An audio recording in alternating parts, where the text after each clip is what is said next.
Capítulo 4. Porque algumas pessoas são bem-sucedidas. Um segredo. Fiz uma importante descoberta. Uma descoberta que poderá ajudá-lo. Não importa quem você seja, independentemente do seu propósito na vida, a alcançar o sucesso. Não é o toque de gênio, do qual algumas pessoas supostamente são dotadas, que promove o sucesso. Não é a sorte, a influência ou a riqueza, a coisa palpável sobre a qual quase todas as grandes fortunas foram construídas, aquilo que ajuda homens e mulheres a ascenderem à fama e a uma posição elevada no mundo, é facilmente descrita. Trata-se simplesmente do hábito de concluir tudo o que iniciamos, tendo aprendido primeiro o que devemos ou não começar. Faça um inventário de si mesmo, ao longo, digamos, dos 2 últimos anos, e o que você descobriu. É bem provável, com uma probabilidade de 50 para 1, que descubra que teve muitas ideias, deu início a muitos planos, mas concluiu poucos ou, até mesmo, nenhum deles. Na série de lições sobre psicologia aplicada, você verá que uma delas explica a importância da concentração, seguida de informações simples e explícitas a respeito de exatamente como você deve se concentrar. É proveitoso que você examine essa lição particular e a estude repetidamente. Analisa com uma nova ideia em mente o conceito de aprender como concluir tudo o que você empreender. Você certamente já ouviu a afirmação, desde que tinha idade suficiente para se lembrar, de que a procrastinação é a ladra do tempo. Mas como parecia uma pregação, não prestou atenção a ela. Esse axioma é verdadeiro. O poder de simplesmente aderir a um plano. Você não terá sucesso em nenhum empreendimento, seja ele grande ou pequeno, importante ou não, se apenas pensar no que gostaria de realizar e depois se sentar e ficar esperando que a coisa se realize sem um esforço paciente e meticuloso. Quase todos os negócios que se destacam acima da média de negócios semelhantes representam a concentração em uma ideia ou plano definido que foi muito pouco ou até mesmo nada alterado. As redes de fast food, por exemplo, são formadas com base em um plano definido por meio do princípio da concentração, com o plano em si sendo simples e facilmente aplicável a outras linhas de negócios. O ramo dos automóveis nada mais é do que a concentração em um simples plano, ou seja, oferecer ao público um carro durável e resistente pelo menor preço possível, conferindo ao comprador a vantagem da produção em massa. As grandes companhias de vendas por catálogo representam algumas das maiores empresas de comercialização no mundo, tendo sido construídas com base no simples plano de conferir ao comprador a vantagem da compra e venda em grandes quantidades,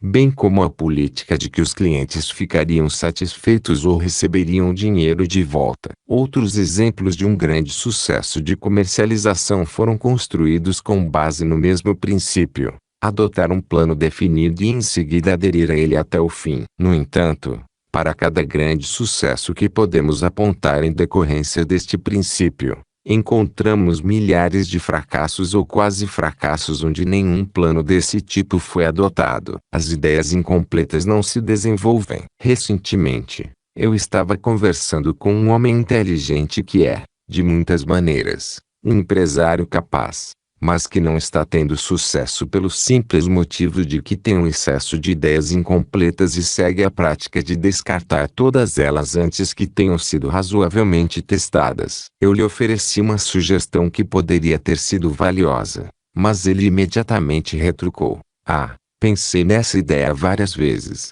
e comecei a testá-la uma vez, mas não funcionou. Observe bem as palavras: comecei a testá-la uma vez, mas não funcionou. Era aí que a fraqueza poderia ter sido descoberta. Ele começou a testá-la. Leitores da regra de ouro, prestem atenção a essas palavras. Não é a pessoa que meramente começa uma coisa que é bem-sucedida, mas sim aquela que a começa e termina apesar das piores dificuldades. Qualquer pessoa pode iniciar uma tarefa, mas somente o suposto gênio é capaz de reunir coragem, autoconfiança e meticulosa paciência para terminá-la. Mas isso não requer nenhum gênio, porque não envolve nada além de persistência e bom senso. A pessoa reconhecida como gênio geralmente é, como Edison disse com muita frequência, Ela é apenas alguém que trabalha arduamente, encontra um plano proveitoso e depois se atém a ele. O sucesso raramente, talvez nunca, chega de uma vez ou apressadamente. A realização compensadora em geral representa um serviço longo e paciente. Pense no resistente carvalho. Ele não cresce em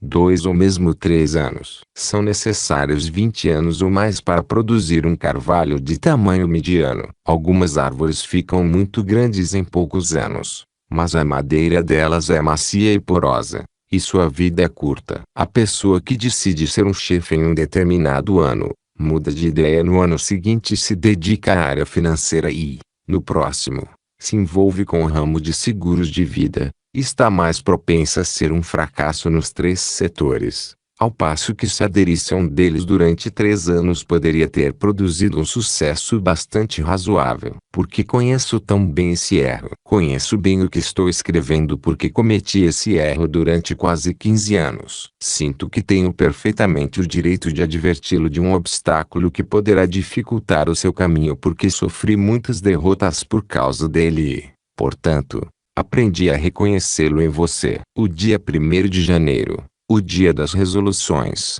está se aproximando. Reserve esse dia para 2 finalidades e é bem provável que você tenha proveito por ter lido este artigo. Primeira, adote um propósito principal para si mesmo para o próximo ano e, de preferência, para os próximos 5 anos. E registre por escrito esse propósito, palavra por palavra. Segunda, decida que a primeira diretiva no programa desse propósito principal seja algo assim: no decorrer do próximo ano, determinarei, o mais rigorosamente possível, as tarefas que irei executar do começo ao fim para ser bem-sucedido, e nada que aconteça me fará desviar do meu empenho em terminar todas as tarefas que eu começar.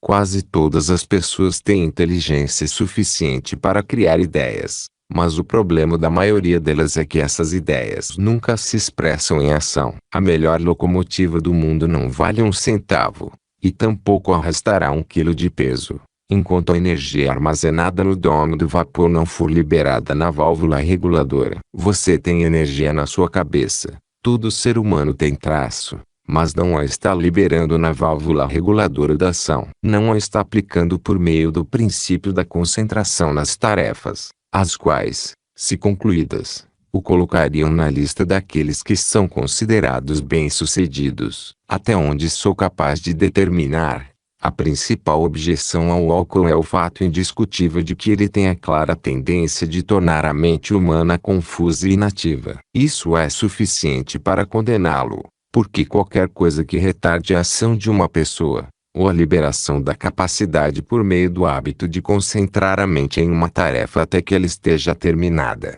é prejudicial para o bem-estar dela. As pessoas geralmente vão liberar o fluxo de ação que foi armazenado na cabeça delas relacionado com uma tarefa que gostem de executar. Esse é o motivo pelo qual as pessoas deveriam se dedicar ao trabalho que mais apreciam. Existe uma maneira de convencer essa sua mente maravilhosa a ceder a energia dela e derramá-la na ação por meio da concentração em algum trabalho útil. Continue a procurar até encontrar a melhor maneira possível de liberar essa energia. Descubra a atividade por meio da qual você possa libertar de bom grado essa energia, o mais rápido possível, e você estará se aproximando bastante do trabalho no qual deverá encontrar o sucesso. O gênio não é o que pensamos. Tive o privilégio de entrevistar muitas pessoas supostamente notáveis, pessoas que foram consideradas gênios, e, como um incentivo para você, devo dizer francamente que não encontrei nelas nada que você,